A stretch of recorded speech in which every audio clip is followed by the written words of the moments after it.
llega uno de los vídeos más frikis que vais a ver en este canal.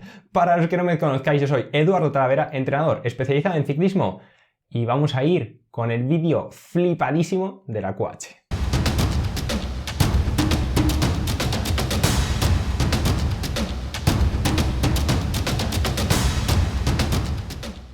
Como sabrás, la quebrantahuesos o la QH es una de las marchas por excelencia en nuestro panorama nacional. Se trata de una marcha ciclodeportiva de velocidad libre que aglutina a más de 9.000 ciclistas para completar un recorrido de casi 200 kilómetros y de en torno a 3.500 metros de desnivel. Pero no me lío más presentándola porque seguramente ya la conozcáis, y si no, por aquí os dejo un vídeo del año pasado donde hice un análisis de mi marcha cicloturista de 2023. Ahora os voy a ir desgranando lo que yo considero que es lo más importante para llevar un plan sólido a esta marcha, como pueden ser la planificación de vatios, de frecuencia cardíaca, las paradas, avituallamientos, nutrición y demás. Vamos a verlo. Y ojo, porque todo lo que toquemos en el vídeo de hoy no solo os va a venir bien para la quebrantahuesos, también vais a aprender mucho de cara a otras marchas. Muy importante, antes de empezar quiero decir que todo lo que voy a decir es lo que yo creo que es lo mejor y lo que trato de recomendar a mis deportistas, pero como ya me conocéis, yo soy un suicida, voy a intentar seguir todo lo que pueda a los de adelante y lo más seguro es que exploten por pared. Pero bueno, vamos a seguir con lo que sí que hay que hacer. Primero vamos a empezar con la planificación de vatios. En este caso nos encontramos con una marcha con 4 ascensiones muy marcadas a lo largo del recorrido. Y en el momento en el que no estás subiendo, o estás llaneando o estás bajando, pero no tenemos ese terreno rompepiernas que sí que podíamos tener en la Madrid 7 Picos. Hasta la base del Son Port tenemos alrededor de 35 kilómetros que son prácticamente llanos. Bueno, son muy llanos hasta Jaca y ligeramente ascendentes hasta Canfranc, que será donde marquemos el punto de donde empieza la ascensión del Son Port. En este tramo de salida, lo ideal y lo que suelo recomendar es tratar de no pasar de 0,75 IF. Es decir, en mi caso, alrededor de unos 270 vatios, lo que conocemos como el final de la zona 2. Y en este tramo lo que podemos hacer es aprovecharnos también de que vamos a ir mucha gente junta y se van a hacer muchos grupitos, así que es raro que estés tirando de uno o que te quedes solo. Y ojo, muy importante aquí para los que es vuestra primera quebrantahuesos y salís muy atrás. No tratéis de hacer una contrarreloj hasta coger al grupo de cabeza antes de Son Port, porque prácticamente vais a acabar vuestra propia tumba. Pero ahora sí, llegamos a esa primera ascensión, el Son Port, de alrededor de 12,5 kilómetros al 4,8%, pero eso sí, con la parte final un poquito más dura. Que por cierto, os voy a dejar aquí abajo el link a cada uno de los segmentos de Strava, para que lo tengáis por si lo queréis meter en el live segment. Para estos 12 kilómetros yo suelo hacer una estimación a mis deportistas de entre el 0,85 y el 0,9 de IF, que en mi caso es entre 300 y 320 vatios. Es decir, eso que conocemos como sweet spot. Y para no repetirme, este IF será el mismo que haremos en Mariblanc. Pero eso sí, en Mariblanc va a depender un poco el desarrollo que habéis elegido, porque esos últimos 4 kilómetros al 11% son un reventapiernas. Y también, para no repetirme, los tramos de transición, de bajada y llano, los haremos normalmente a un IF entre 0,60 y 0,75, más o menos, para no irlo repitiendo todo el rato. Pero al final de todo esto, lo más importante es llegar con fuerzas suficientes al Portalet, que es literalmente el justiciero de esta marcha, y si no reguláis bien y no llegáis con fuerza, os puede pasar, como me pasó a mí el año pasado, que explosioné totalmente a mitad de puerto. Se trata de un puerto de unos 27 kilómetros al 4,7%, teniendo una primera parte de unos 16 kilómetros al 4%, hasta lo que conocemos como la presa, ahí hay un descansillo, y luego continúa con otros 9 kilómetros al 5,3% hasta coronar. En el total del puerto trataremos de subirlos, si nos quedan fuerzas, entre el 0,8 y el 0,85 IF, ¿vale? Que eso más o menos es entre 285 y 300 vatios míos. Después de coronar tendremos unos 19 kilómetros hasta la base de Hot de Jaca, que será la última tachuela del día. Y es un terreno muy favorable, así que ahí realmente lo que tenemos que priorizar es recuperar bien las piernas y no fatigarnos en exceso. Porque esta última ascensión es realmente pronunciada. Son solo 2 kilómetros, pero 2 kilómetros a casi el 9%. Y con lo justas que llegarán las fuerzas cuando lleguemos hasta aquí, pues realmente la premisa es subirlo ya con lo que nos quede. Si podemos subirlo hasta 0,9 IF, perfecto. Que no, pues oye, lo que podamos. Y esto mismo es lo que diríamos para esos últimos 25 kilómetros, que ya son muy favorables hasta Sabiñánigo, pero que hay que pedalear. Así que ya vamos a ir con todo lo que tengamos. Aquí a mi lado os voy a estar dejando un pequeño resumen de lo que os he contado, pero en una pequeña gráfica para que le podáis hacer captura o lo que queráis, e incluso lo podéis llevar pegado en el manillar, porque está bastante bien tener más o menos claros a los vatios a los que tenemos que ir. Y para los que os manejáis por pulso, que ya sabéis que normalmente me olvido un poco de vosotros, pues este año no quería hacerlo, así que de nuevo os voy a dejar por aquí un pequeño gráfico, cuadrilla, llámalo como quieras, con los mismos porcentajes, es decir, la misma estrategia, pero con los porcentajes adaptados al umbral de la frecuencia cardíaca. Aunque ya sabéis que el tema del pulso, el problema es que nos puede afectar pues otros factores externos como la alimentación, la temperatura o lo nerviosos que vayamos en carrera. Así que, bueno, pues tenerlo ahí como referencia, pero tampoco os volváis locos. Y ahora sí, después de ver los ritmos, vamos a ir con la estrategia nutricional y de hidratación que yo voy a seguir y luego la que recomiendo, que no tienen por qué ser iguales. Ahora mismo estaréis viendo un perfil con todo lo que voy a comer y voy a beber, pero vamos a ir desglosándolo para que lo podáis entender. Lo voy a dividir en tipos de comida, ¿vale? Para que me sea más fácil explicarlo. Lo primero, voy a ver cuándo voy a tomar los geles high fructosa de 55 gramos, que voy a tomar un total de 4. Y me he apuntado aquí más o menos cuándo los voy a tomar. El primero de todos, como estaréis viendo, será como 10-15 minutos antes de la salida.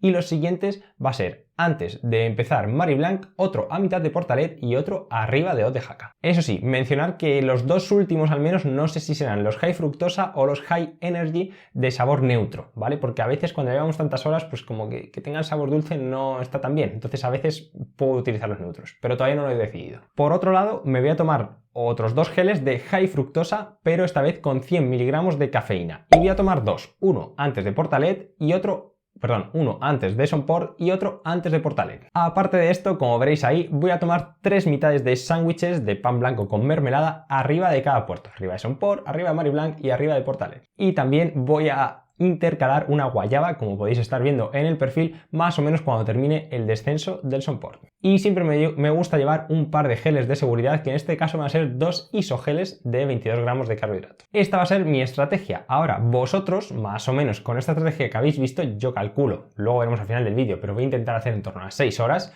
¿vale? Pues tenéis que ver cuánto tiempo estimáis que vais a hacer vosotros y en base a eso estimar cuántos carbohidratos por hora queréis comer. Como norma general, si lo habéis entrenado, podemos estar moviéndonos entre 80 y 100 gramos de carbohidrato por hora. Pero si no lo habéis entrenado, yo me quedaría entre 50 y 70. En cuanto a la parte de hidratación, sabéis que yo no suelo parar y voy a tratar de hacerla del tirón. Sí, lo sé, soy un flipadísimo. Sé que los tipos como yo somos los que nos cargamos las marchas, que nos vayamos a competir a élite, etc. Pero bueno, para el resto vamos a seguir aprendiendo. He de decir que esto de no parar, por lo general, para la mayoría de los cicloturistas no lo recomiendo, así que luego voy a contar cuál sería mi estrategia de paradas. En mi caso, voy a llevar 2 bidones de 1 litro, ¿vale? De estos grandes, y también voy a llevar en los bolsillos, atención, 3 soft de 500 mililitros cada uno, es decir, 1,5 litros más metidos en los bolsillos. Y sí, lo habéis oído bien, voy a llevar 3 soft de estos de trail running. Pero os voy a ahorrar un comentario de, oye Edu, ¿cómo vas a llevar todo eso? Pues bueno, muy fácil, al final voy a acompañarlo con culotes,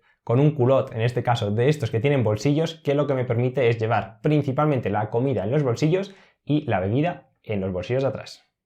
Aquí tengo que hacer una aclaración muy importante y es que todas estas cosas que veis que hago, no es que las haga para mí por rendimiento, que también, sino lo hago para investigar, ¿vale? Lo hago para investigar, para poder recomendar cada vez mejor a mis deportistas. Por ejemplo, este año he cambiado de estrategia, he reducido la cantidad de carbohidratos a unos 85 carbohidratos por hora y sin embargo he aumentado el tema de la hidratación. Vamos a ver qué tal sale. Por otro lado, si tenéis pensado parar, que sería lo suyo, yo valoraría 2 estrategias. La estrategia a una parada, que en este caso yo recomendaría llevar 2 bidones de 1 litro y haría la parada arriba en Marie Blanc, aproximadamente en el kilómetro 100. Y la otra estrategia sería intentar ir estrategia a 2 paradas, que yo pararía en el kilómetro 46 más o menos, es decir, arriba de Sonport, y en el kilómetro, pues lo voy a mirar por aquí, en el 130, que es a mitad de Portalet, más o menos. Lo que sí que descartaría, usaseis la estrategia que usaseis, que tendréis que ver cada uno de vosotros cuál os va mejor, sería parar abajo del Marie Blanc, porque al final si no vais a subir cargados con mucho más peso y con esas pendientes lo vais a notar. Pero como he dicho, aquí tenéis que ver cada uno lo que os compensa más. Y aquí es probable que os surja la duda y penséis, Edu, pero vas a llevar mucho más peso, tendrás que subir a más vatios, ¿realmente te compensa? Vamos a verlo. Y es que realmente tenéis razón, ¿vale? He tenido que hacer una estimación de cuánto supone subir ese 1,5 kg extra en el Sonport, que será realmente donde lleve ese 1,5 kg de más. Pues bien, me he apuntado los datos y os digo que los 12 kilómetros del Sonport, con mi peso actual, que son unos 67 kilogramos, la bici, ya con los bidones, el GPS y todo, se queda en unos 10 kilos. y el peso de la ropa, zapatillas, los geles y tal, que son aproximadamente unos 2 kilos, nos quedamos con un total de 67 kilos por la parte de mi cuerpo, por decirlo de alguna manera, y 12 kilos la parte del material. Con todo esto, y estimando que subamos son por a 320 vatios, me quedaría que subiría en 32 minutos y 18 segundos.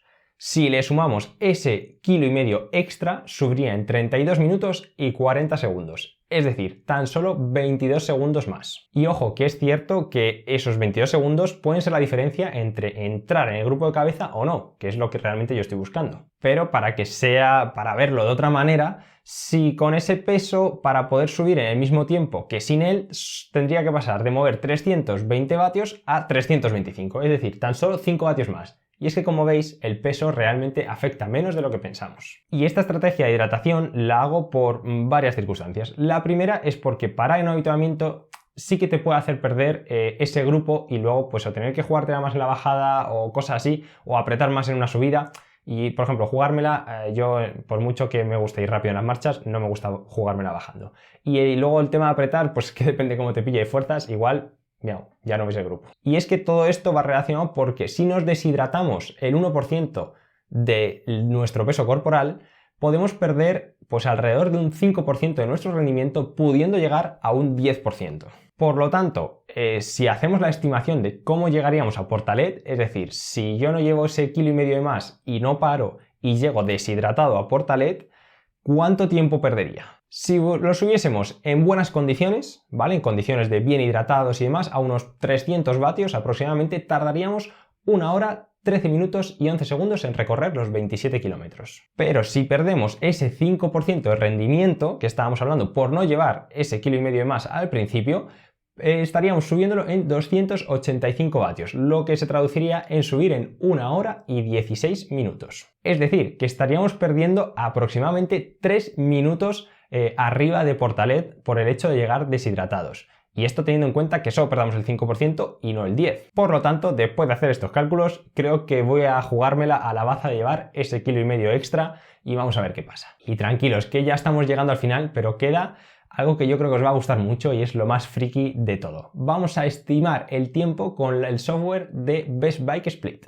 Este programa, para los que no lo conozcáis, lo que nos permite es estimar el tiempo que vamos a hacer en un recorrido en base a nuestros vatios que nosotros le pongamos, a nuestro porcentaje de FTP, al viento, a la temperatura, que eso también lo estima, etc. Pero eso sí, hay que tener en cuenta que normalmente se utiliza más para contrarrelojes, por el simple hecho de que el tema de ir a rueda y en pelotón pues puede modificar los datos. Eso sí, en este vídeo no me voy a liar explicándoos cómo funciona, simplemente os voy a poner por aquí el resultado para que lo podáis ver. Y es que según Best Bike Split, pues voy a hacer un tiempo de en torno a 6 horas 20 minutos si consigo hacer un 0,78 IF, que aproximadamente debería ir por ahí, ¿vale? No lo he dicho antes, pero os deberíais mover entre 0,77 a 0,81, 0,82, más o menos. Entonces, siendo realista, ese 0,78 IF, pues tardaría esas 6 horas 20. He de decir que en mi opinión me parece demasiado tiempo. Yo por lo menos tenía pensado de bajar de las 6 horas, 5 horas 59 hice el año pasado, así que intentar mejorar mi tiempo. Pero bueno, ya veremos. Pero voy a dejar un juego para